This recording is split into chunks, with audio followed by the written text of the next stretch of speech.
And everybody always asks me this question, like how are you going to get it in front of the jury and get the judge out of the picture? And I gave that to you a while back, where it said like Blackstone's commentary, and I always do volume 3, chapter 23, section 378 of the trial by jury. And you never say jury trial, you want a trial by jury. And it says, but in both these instances, the jury may, if they think proper, take upon themselves to determine at their own hazard the complicated question of fact and law, and without either special verdict or special case may find a verdict absolutely either for the plaintiff or the defendant. So you just say, look, I just want a common law court of record trial. The common law is the law of this land. There is no higher law in this land. And I explained that to you folks a while back, too. You actually Google the word land. Land means the people. And the common law court is the court of the people. So the land and the people, like I always say to people, you always seen that movie in like Excalibur, it's like King Arthur, the king and the land are one. That's true. The king and the land, the king and the people are equal on equal footing. They're equal sovereigns. So that law, it's never been outlawed. So anytime anybody gives me any guff with this stuff, any kind of lawyer, any kind of judge, I just say to them, they say, well, we don't do it like that anymore. I said, okay, can you show me where you wrote down in the law? Because it's ridiculous, even if you do show me a statutory code. Can you just show me where it's outlawed? That a common law court of record has been outlawed in this country? So like I said, that's why I made the stylized, my summons, different than their summons, because their summons says United States District Court. Now, I'm not summoning them to appear, so if you just if you just use everything that they give you to move your case to the court, the people are going to show up in the United States District Court. I don't want them to show up in the United States District Court. I want them to show up in the Federal District Court. We went down to the clerk of the court yesterday, and there was a man named Tim, and I don't remember the lady's name. And I asked him, I said, what's a court of record? And they said, oh, well, that's where we keep the records. And it's like, okay, under Chorus Juris Secundum, I said, you realize in volume 25, section 344, what does this say? And I showed the man. He said, federal district courts are courts of record. I said, there you go. Pretty simple, huh? Yeah, this is a court of record. And he was like, okay. And I was like, okay, so what's a court of record? He said, well, that's where we keep the records. I said, is there any other way you want to describe this other than just this is where we keep the records? He's like, I said,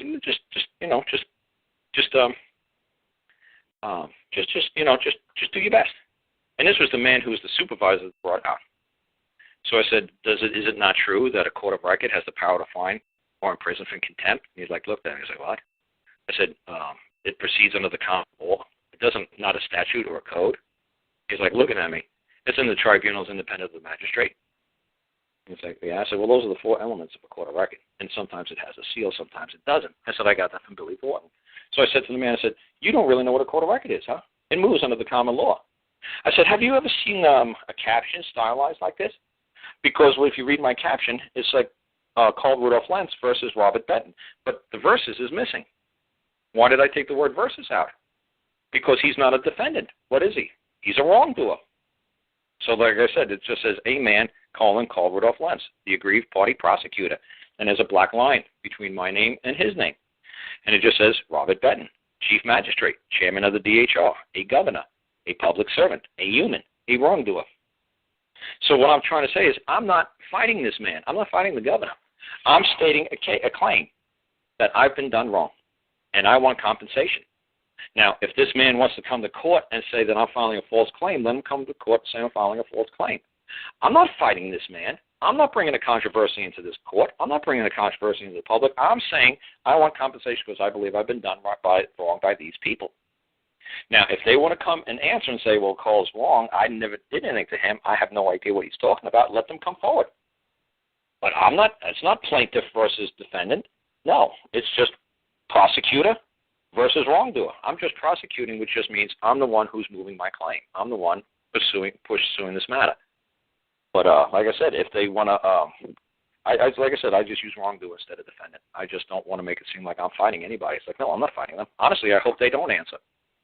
If you don't answer, then I'm just going to get a nearly decent judgment against you because you failed to tell your attorney what to do.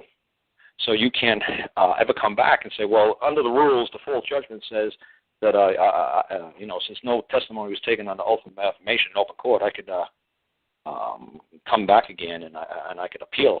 And then by that time, all the money I had was spent. And I was like, holy cow, here we go. So I don't want to do default judgment with these people. I just want to do, like I said, a nearly set judgment against these people and get on my day. And I said, and I made my everything you do at the court. I don't do any of this judicial notice nonsense. I don't do any of this. All I do is notice. I just put the thing on the top of it. Notice. I don't notice court. I don't judicial notice. You get rid of all these adjectives and you get rid of all these adverbs. You just make it a simple one word. Notice. So like they say, are you a free man? It's like, no, I'm just a man. All I know is I'm a man. My mom told me I was a man. I believe her. Any other definition of that word, I have no clue where you're sourcing it from. And I'm not going to stand here for 11 more years trying to figure out what you mean by free man or sovereign man. And you're not going to diminish my capacity as a man. Because as far as I know, that the law of this land is the man created the government. The government answers to the man. The man does not answer to the government. And it's like, well, you a citizen, I'm not even going down that path with them. I said, look, what does me being a citizen have to say with they kidnapped my baby? Did you or did you not kidnap my baby?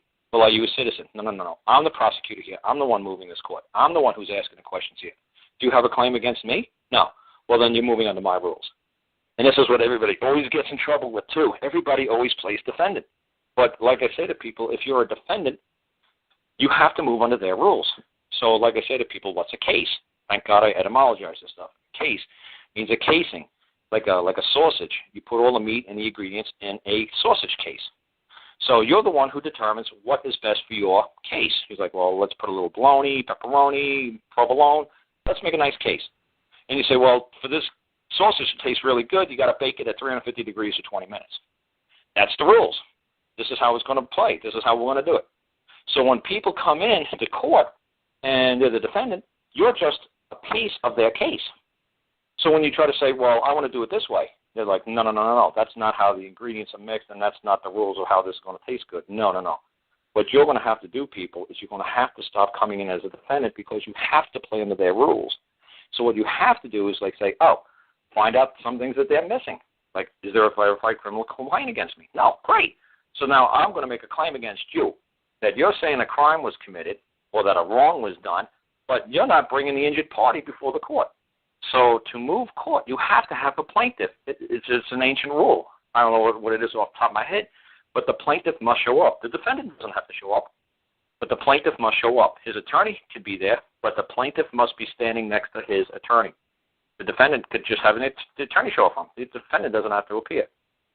But it's an ancient rule. The plaintiff must show up because if you're claiming something like an old Bible thing, bearing false witness on your brother, and all of a sudden you're the moving party, and then you don't show up, it's like, wait a second, you wanted us to chop his head off.